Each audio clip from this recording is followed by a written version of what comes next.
नमस्कार दोस्तों, मैं डॉक्टर कविता सोनी स्वागत करती हूँ आपका सोनी होम्योपैथिक क्लिनिक के इस यूट्यूब चैनल में। आज हम बात करेंगे आम के बारे में। यदि आप प्रेगनेंसी प्लान कर रहे हैं तो आपको आस पड़ोस से ऐसी सलाह मिलती होगी कि आपको आम नहीं खाना चाहिए क्योंकि आम खाने से आपकी बॉडी में हीट जनरेट होगी जिससे कि इम्प्लांटेशन नहीं होगा और प्रेगनेंसी नहीं रुकेगी और आपको जल्दी पीरियड आ जाएंगे। तो क्या ये सच है? क्या हमें प्रेगनेंसी के टाइम आम खाने चाहिए या नहीं खाने चाहिए? फ्रेंड्स, आम गर्मियों के मौसम में आता है, तो अगर ये गर्मी करता है तो ये कभी भी गर्मी के मौसम में नहीं आता, फिर ये शायद सर्दी के मौसम में पैदा होता। अगर आप आम को खाने से पहले आधा घंटा पानी में भिगो कर रखते हैं तो फिर ये हीट जनरेट बॉडी में नहीं करता है। आम एक डेंस फ्रूट है, एक अपने आप में कंप्लीट फ्रूट है, इसलिए आप इसे लंच या डिनर के साथ ना खाकर इसे लंच या डिनर या ब्रेकफास्ट से रिप्लेस कर सकते हैं। जब आप आम खा रहे हैं तो आपको फिर सिर्फ आम ही खाना है, आपको उसके साथ में दाल चावल रोटी या और कुछ अनाज नहीं खाना है, क्योंकि आम एक हैवी डेंस फ्रूट है, ये शुगर रिच फ्रूट है। तो जब आप आम खा रहे हैं तो आप इसे रोटी सब्जी के साथ ना खाएं। आप ब्रेकफास्ट में सिर्फ आम ले सकते हैं, या फिर आप लंच में सिर्फ आम ले सकते हैं, या फिर आप डिनर में भी सिर्फ आम ले सकते हैं। उस कंडीशन में आम का पचना भी आसान होगा और फिर इसके आफ्टर इफेक्ट्स भी देखने में नहीं आएंगे। आम खाने के बहुत सारे फायदे हैं। ये इम्प्लांटेशन में मदद करता है, अंडे की क्वालिटी को इम्प्रूव करने में मदद करता है, तो एक तरीके से ये प्रेगनेंसी को रुकने में मदद करता है। फ्रेंड्स, यदि आपने अभी तक मेरा चैनल सब्सक्राइब नहीं किया है तो प्लीज़ सब्सक्राइब कीजिए, क्योंकि आपके लिए बिल्कुल फ्री है। अगर वीडियो अच्छा लगे तो आप लाइक एंड शेयर भी करिए।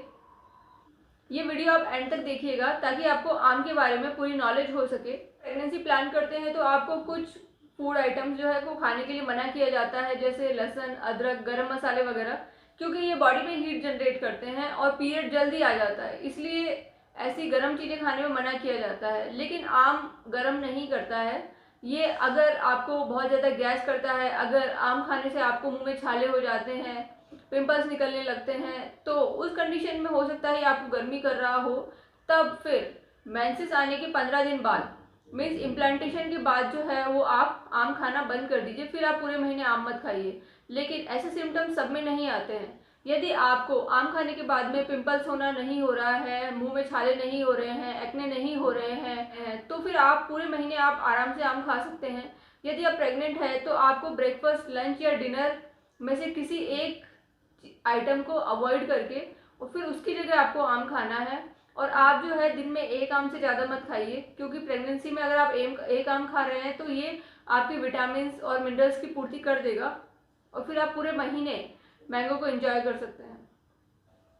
जिस तरीके से फ्रूट्स और वेजिटेबल्स प्रेगनेंसी ठहरने में मदद करते हैं, उसी तरीके से आम भी है।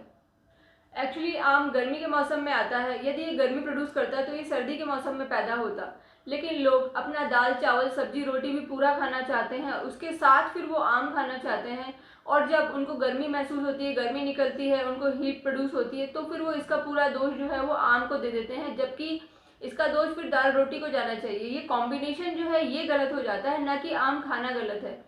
आम को आप खा रहे हैं तो आप आम को अकेले खाइए, ये अपने आप में कंप्लीट फूड है, ये एक डेंस फ्रूट है, इसमें हाई कंटेंट ऑफ शुगर रहता है, इसलिए आप इसे दाल रोटी सब्जी चावल जो आप डेली खाते हैं उसी क्वांटिटी में खाकर अगर आप फिर आम भी खाना चाहेंगे तो फिर ये प्रॉब्लम करेगा। इसलिए आप आम खा रहे हैं तो आप जो है उस टाइम पे दाल रोटी सब्जी इनको 2-4 घंटे मत खाइए, फिर आप आम खाइए, तो आप जो है आम को अच्छे से एंजॉय कर पाएंगे, आम को पूरे महीने खा पाएंगे। ना तो इससे प्रेगनेंसी प्लान करने में कोई प्रॉब्लम होगी और ना ही प्रेगनेंसी होने के बाद भी इसमें कोई प्रॉब्लम होगी।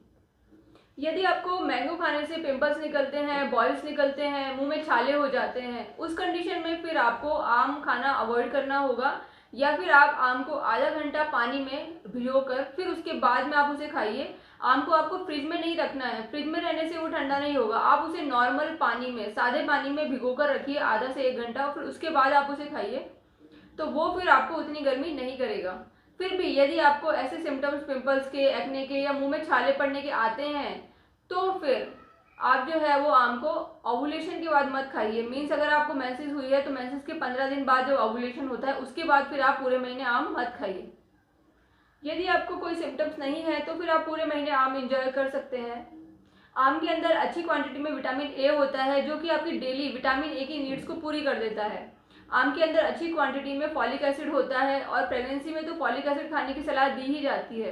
तो यदि हमें फ्रूट से नेचुरली फॉलिक एसिड मिल रहा है तो हमें उसे यूज़ करना चाहिए। आम खाने से आपके विटामिन सी की पूर्ति हो जाती है, विटामिन ए की पूर्ति हो जाती है, फॉलिक एसिड की पूर्ति हो जाती है, इसलिए आप डेली एक आम प्रेगनेंसी में खा सकते हैं। विटामिन सी आपके आयरन एब्जॉर्प्शन को बढ़ाता है। तो यदि आप एनीमिक हैं या आपको अगर आयरन डेफिशिएंसी है तो उस कंडीशन में यदि आपको आम से विटामिन सी मिल जाता है जो कि आपके आयरन एब्जॉर्प्शन को बढ़ाता है और फर्दर आपको एनीमिक होने से बचाता है, आयरन डेफिशिएंसी होने से बचाता है, तो आपको आम खाना फायदेमंद होगा। फॉलिक एसिड की कमी से न्यूरल ट्यूब डिफेक्ट आ सकता है। फॉलिक एसिड प्रेगनेंसी में वैसे भी खाने के लिए सलाह दी जाती है, तो यदि आपको आम से ही फॉलिक एसिड मिल रहा है तो आपको इसे बिल्कुल इस्तेमाल करना चाहिए। तो फ्रेंड्स, यदि आपको इसमें कुछ क्वेरी या कन्फ्यूजन है तो आप कमेंट बॉक्स में कमेंट कर सकते हैं। और यदि आपको प्रेगनेंसी प्लान होने में कोई प्रॉब्लम हो रही है, यदि आपको या आपके हस्बैंड को किसी तरीके की कोई प्रॉब्लम आ रही है जिससे कि प्रेगनेंसी कंसीव नहीं कर पा रहे हैं, तो फिर आप होम्योपैथिक मेडिसिन की हेल्प ले सकते हैं। होम्योपैथिक मेडिसिन इस कंडीशन में 2-3 महीने में ही केस को क्लियर कर देती हैं। आप व्हाट्सएप पर अपॉइंटमेंट बुक कर सकते हैं। आप मेरे चैनल पर हेल्थ से रिलेटेड और वीडियोस भी देख सकते हैं। आप मेरे वीडियोस को लाइक कर सकते हैं, शेयर कर सकते हैं, चैनल को सब्सक्राइब कर सकते हैं। हम आगे और हेल्थ के बारे में बात करेंगे। नमस्कार।